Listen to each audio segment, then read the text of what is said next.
For today's video, I'll be covering something similar to the 8 Gates vs Kaioken video I did in the past, and something I've had quite an interest in recently after the proliferation of calculations for the Naruto verse as a whole having come out recently, proving some of the characters in the verse to be quite formidable and powerful against even higher powered shonens that normies like to call on, such as One Punch Man, Toriko, and even Dragon Ball Z. And despite most finding such connections and hypotheticals between verses repugnant, the similarities in powers and lores of my findings while researching brought about a certain sense of serendipity and elation for me that I really just couldn't ignore and I wanted to share with you all. Now, before we get into the meat of the discussion, we need to go over the numerous substrates of the forms, and we'll be going over and comparing multiple aspects of both, including power, speed, potential, perks, ease of use, and usefulness in everyday life. Some disclosure before we start for the slower individuals in the comments: this is not a what if Goku had Super Saiyan or what if Naruto had Bijuu mode, nor is it Goku Super Saiyan versus Naruto Bijuu mode. It's what if you had the forms and which would be better and stronger for you as the viewer of this video. We are clearly going to assume also that going Super Saiyan for you at your current strength is possible, and that you have Saiyan biology now, and that Kurama actually likes you enough to not rip apart and possess your body the first chance he gets. Going over Bijuu mode first, which Naruto obtained by Kurama basically going, "Oh yeah, Naruto, I've always liked you since you were a kid, dude. This has nothing to do with Madara about to put a fucking collar on me. We should work together now." It should then be noted how Bijuu mode or Kurama chakra mode, KCM, would affect you as an individual. For many shonen, transformations and multipliers usually have a synonymous meaning, such as the Bankai in Bleach having a 5 through 10 times multiplier, the second stage curse mark in Naruto having a 10 times multiplier on, curse mark 1, or even Uzaru in Dragon Ball having a 10 times battle power increase. But KCM is a much different type of transformation, as it is merely the composite strength and concentration of both the wielder, known as the Jinchuriki, and Kurama, the nine-tailed fox, rather than it actually having a set multiplication of strength. So for someone like you and I, if we obtained KCM, it'd be an astronomical and godly increase to our abilities. But if, say, someone like Cosmic Armor Superman, the Living Tribunal, or even Cthulhu or the Flying fucking Spaghetti Monster got it, it'd have quite literally no effect in power whatsoever. Basically, anybody that makes the Nine-Tails strength look like a joke on their own won't get any real large power up from using the Nine-Tails' strength, other than maybe some cooler abilities and maybe an aesthetic change that they like more. Kurama Chakra mode has numerous different strengths throughout its showings before it ultimately turns into 6 Paths Kurama mode. These variables are as follows: imperfect half Kurama Chakra mode that Naruto uses versus reanimated Madara, Obito, and the Tailed Beast, amped half Kurama Chakra mode, mastered half Kurama Chakra mode, and mastered full Kurama Chakra mode. This may seem a bit confusing, but it's pretty simple. Looking at mainly Naruto Shippuden volume 60, 64, and 67, and how Kyuubi Chakra mode evolves, the imperfect half KCM is when Kurama first bonds with Naruto, and the form has no more than a few minute time limit while not utilizing Kurama's full power. Amped half KCM is when Naruto accepts his faults and loss of Neji and then learns to transform Kurama's chakra into his own after the Nine-Tails charges a ton of chakra that amped Naruto to the point that he could be felt across the entire shinobi world, even by non-sensory types, whereas nobody before knew that Kurama Naruto was a thing, although this is then stated to not even be fully mastered by Kurama as well, and doesn't utilize his power of that level that effectively. Then of course, that mastered half KCM is more so what he fought Ten-Tails Obito with along with Sage mode, and mastered full KCM is the same but with twice the chakra, since Naruto only ever used KCM with half the Nine-Tails, said in the last movie versus Toneri, but Naruto had a hugely buffed base form, so that doesn't really count so much for just raw KCM for this video. While that was wordy, I think it should be easy to pick up on. The Nine-Tails with even half of its chakra has multi-continental feats, scaling and lore behind it, as well as possibly scaling to the higher Ten-Tails characters that fought the Sage of the Six Paths Hagoromo in the past. In the battle with Obito and Madara, the Eight-Tails and unmastered Kurama launch a Bijuu bomb to stop the revival of the Ten-Tails with their most powerful attack. This blast then was so massive that the curvature of the earth was in view, and this has been calculated to needing around 2.03 by 10 to the 28 joules of force, which is enough to blow away multiple continents of the earth. This makes sense as well, as the databook then states even the Nine Tails in its full body should have the power to turn the world to ash. World in this case meaning all of society as a whole, or the actual planet, which if he was multi-continental, he could very well life wipe most of Earth, as well as the fact that Nine Tails scales to the 10 Tails pretty handedly, since the Nine Tails is the majority of its chakra, and the 10 Tails has confirmed multi-continental feats as well, even in its incomplete states. It should also then be noted that the 8 Tails is basically nothing in comparison to the 9 Tails with even half its chakra, as shown when Kurama could take out all the other Bijuu by simply yelling, while the 8 Tails struggled with them a few times in one-on-ones and 2v1s and so on. So the 8 Tails being here during this attack doesn't really mean much of anything. Even if you wanted to give the 8 Tails half credit, a full Kurama mode would then be able to do this on his own regardless, since this was only half Kurama. For those wondering, what about Naruto? Isn't Naruto working with Kurama? Naruto is a lot stronger than a normal person. This is true, however, the moment Naruto and Kurama started working together, Naruto verbatim stated he was out of chakra and was relying completely on Kurama, so this is actually the best showing of how strong a normal person would be with this technique. The only problem, however, though, is that normal people wouldn't be able to use Bijuu bombs or manage chakra nearly as efficiently or as well as Naruto could, so most of these highly powerful attacks would be out of a normal person's control. You could tell the Nine Tails to take over your body whenever you want to do these complex attacks, but we'll talk about that later. You could, like I said earlier, scale Kurama to numerous higher level characters too, such as Kurama being able to take on the Otsutsuki Golem, scaling way higher than the chakras required to teleport and destroy the moon by the messed up Cloud Village, or even say that Kurama scales to some kind of percentage of Kaguya or something, while she has enough chakra to vaporize dimensions that contain stars and such. Regardless, multi-continental is a safe lowball in my opinion. It would only be higher if anything. Even the lowest downplayed of downplayed calculations would still put Naruto at small country level with KCM. Speed-wise, and as a heads up,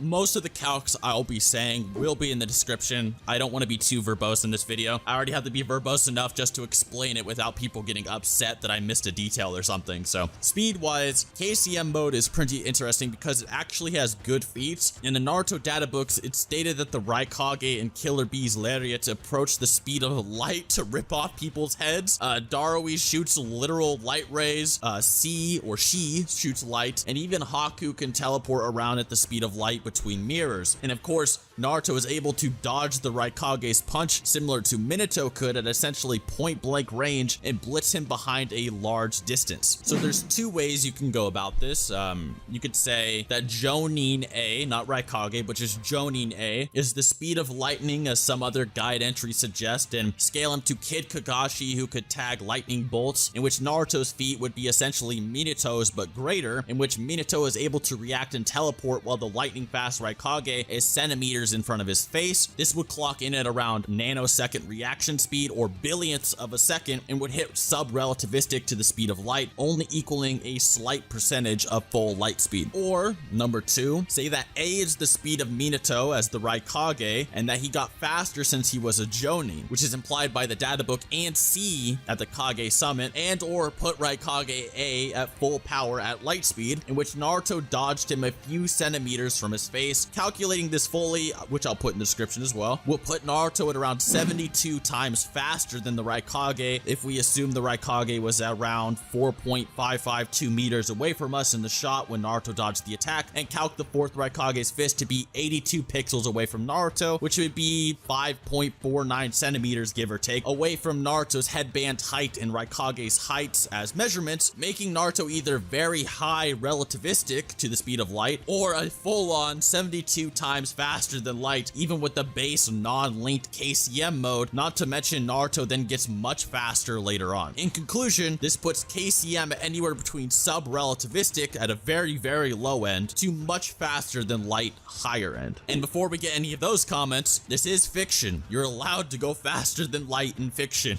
Kurama is more than just some power and speed amps, however. For instance, you could take a chakra arm to pull some brownie patties out of the oven without a mitt or something. I don't know what you'd do with it, but in all seriousness, Kurama himself is a very interesting individual that it can either hinder or support you depending on what you are trying to do. And due to his loneliness, it's actually pretty easy to befriend him and get him to kind of like you. Imagine if Naruto actually sat down to talk to the dude once or twice instead of yelling at him, telling him to go away, or how much of a burden he was all the time, which is actually what Kurama's problem with humans in general actually was. Kurama the Nine-Tails has an insanely high IQ that actually surprises and can even command around the likes of elite Jonin ninja like Kakashi like a captain. Kakashi, for those who don't know, states he should have an IQ rivaling or similar to the likes of Shikamaru and has a maxed out IQ bubble in the earlier data books. Yet Kurama was leading him around and was the one giving plans for the battle versus the Jubi, Madara, and Obito, not him. Even Kakashi notes this at one point. So Kurama as a support for you is always extremely interesting in numerous ways, as well as the fact that if you have massively amped physical regeneration and stamina regeneration as well. He may be a hindrance if you try using his powers to destroy the entire world or torturing large amounts of people, as Kurama himself states that he'd rather beat up and possess Naruto for good than let Naruto even remotely turn on the Shinobi Alliance and the fate of the world. So despite his angry outbursts and edge, he seems to actually be somewhat of a moral agent for what it's worth. Surprisingly, not to say his rampages haven't caused big deaths in the past, but he was provoked and controlled a lot of those times during those rampages. So now that we have that down, let's get on with Super Saiyan. Super Saiyan, as I hinted at earlier, is one of those synonymous multiplier-based transformations common in shonen. There's of course the commonly known Super Saiyan is 50 times base statements that have been confirmed in numerous guides, author statements, games, and is even supported by scaling. And while this 50 times multiplier is in fact true, it's a tad different than just 50 times. The actual statement for Super Saiyan is actually battle power times 50, meaning your power level is what is multiplied by 50 times. So rather than saying, oh, well, you'd just be 50 times stronger, it'd be more so, oh, your power level would be 50 times higher. And while that could mean you are 50 times stronger, there's a certain substrate to the statement that must also be analyzed. And that is, how do power levels exactly work? Now, I'll try to keep this a little brief, but power levels are in an awkward area of growing linearly and exponentially at different times in their lifespan, and this is mainly due to the fact that Toriyama wanted to display what a normal human being would look like on a scouter as a 5, without, say, Raditz Goku or Piccolo being in the quadrodecillions or some massive number. He wanted the battle powers to be simple and easy to understand. You have a higher power level, you're stronger, so he made Raditz a 1500 and a normalish human a 5. But that doesn't mean that Raditz is only 300 times stronger than a normal human, as obviously Raditz scales above characters that can vaporize the entire moon, while most of you viewers struggle to open a jar of pickles. And even Gohan, who could barely walk right, was given a power level of 1 and so forth. So clearly the levels are more exponential earlier on. The levels then become more linear as time goes in random intervals, such as the Kaioken of Goku, raising his power from 8,000 to 16,000, despite only linearly raising his strength and speed by whatever Kaioken multiplier he yells out. So as I said, the levels do require a bit of analysis in depth to understand how they function at different points and heights. And unfortunately, this is unavoidable because Super Saiyan is verbatim 50 times your power level, not just your strength or linear scaling. If we say a human being on average can punch with around 100 pounds of force and has a power level of 5, we can find out how strong you'd be as a Super Saiyan. For those wondering, yes, most if not all humans would have a power level of at 5 or at most 6. And this is due to the fact that even Yamcha, with a power level of around 10 or 9 at the start of Dragon Ball, was able to launch away Kid Goku with a power of 15 million pounds of force, extremely lowballing. It should be more so around 60 through 130 million, with even more energy left over, but we'll go with 15 since it makes it easier for normal people to have a higher power level. And utilizing the formula shown on the screen now, a power level of 6 would be able to exert around 1,084 pounds of force, and a power level of 7 would be able to exert 11,760 plus pounds of force. And since the strongest strikes in human history exert no more than 1,000 or so, with most strikes that exceed even 2,000 being put under heavy criticism, so nobody watching this video should have anything higher than a power level of 6. Using the established Super Saiyan multiplier given to us by Toriyama, the level given on Daizenshuu 7 page 44 and page 83, and the Super Exciting Guide Story Volume page 62, we know Super Saiyan is the user's battle power times 50, meaning everyone watching this would have a power level as a Super Saiyan of 250 through 300. For those unaware, a power level of 250 through 300 would be around the likes of the Demon King Piccolo in his prime at full power, who had a recorded power level of 260. So for this video, we're simply going to say you'd be around as strong as Prime Piccolo and Ultra Divine Water Kid Goku. King Piccolo's scale is higher than Roshi in the past, who at the time was stated to be able to shatter the moon with the Kamehameha wave, or destroy it actually. However, it's only confirmed Piccolo is stronger than base Roshi, as Roshi simply says he's scared he might not be able to beat Piccolo without the Mafuba. However, it's then something to note that buff Master Roshi with the full power original Kamehameha wave is stronger than Uzaru Kid Goku in El Legendario Dragon Ball guidebooks, in which Goku base to base was considered a rival for base Roshi at that time, with Uzaru shooting his battle power up by 10-fold, which would put Uzaru Goku at astronomically high ranges if you consider the fact that most guides say that Rusty Roshi is in the 100 range. So it may actually be possible with this extremely amped Master Roshi, who can destroy celestial bodies like the moon and possibly a planet using El Legendario again, is actually above Prime King Piccolo when it comes to raw power output in his buff Sirius state, so it adds a bit of contentious issues. In the 31st issue of Weekly Shonen Jump, there's a quiz that suggests that even the Goku who is stated to be able to blow up the moon in the Daizenshuu episode guide probably had a power level of 910, which only really makes sense, of course, if we're assuming this is with a Super Kamehameha, or if you assume the Saiyan Saga Goku that was listed at 300 through 400, and then 924 with the Kamehameha, was a suppressed Goku. Similar to how the Z Fighters somewhat suppressed their powers before the fight with Nappa later on in that same arc. Even Vegeta then drops his scouter and states that Goku and Piccolo did not have such a low power level, and they were simply suppressing themselves, and it caught Raditz by surprise. This is also then restated when Piccolo, Gohan, and Krillin suppressed their battle powers to only around 1,000 when they're more so in the 2,000 through 3,000 range. And it also seems that they aren't doing it on purpose, but it just seems to be their natural combat strategy that they've been using since Raditz appeared. However, that isn't to say that we're not going to give King Piccolo the benefit of the doubt here. King Piccolo has a few statements about what he can do. Daizenshuu says he should be able to launch off attacks that rival nuclear bombs, which is of course an understatement considering he can casually vaporize entire cities with a swipe of his hand without even powering up. King Piccolo then suggests he should be able to end any section of the world or the entire world at once if he wanted to, which could mean he could either destroy all of society or destroy the planet. Putting King Piccolo at a life wiper level would make sense if you scale him to the other characters who can easily erase moons, as well as Piccolo Jr. having a few attacks that should be nearing country level with his Hyper Demon Explosive Wave, which more than likely had a suppressed area of effect that Goku could tank with a power level probably no higher than 300 through 400 due to his scaling in base form to his Saiyan Saga self versus Raditz, unless you use the guide that says he was at 910 at full power. Speed wise, we have more controversy. In one instance, we have Kid Goku training right after his fight with King Piccolo to be able to react consistently to lightning. Some think Kid Goku can react to the solar flare, which should be a blast of light, and some think Kid Goku simply scales to base weighted Piccolo Jr., who destroyed the moon at relativistic speeds. Due to much of filler being canon for Dragon Ball, it stays to say that the solar flare and lightning timer feats somewhat contradict each other, as well as the fact that the solar flare feat is somewhat debatable to begin with Goku seemingly being ready for it in advance, and it might also be more so of a relativistic feat even if it were true, sort of similar to how Six Paths Naruto dodging a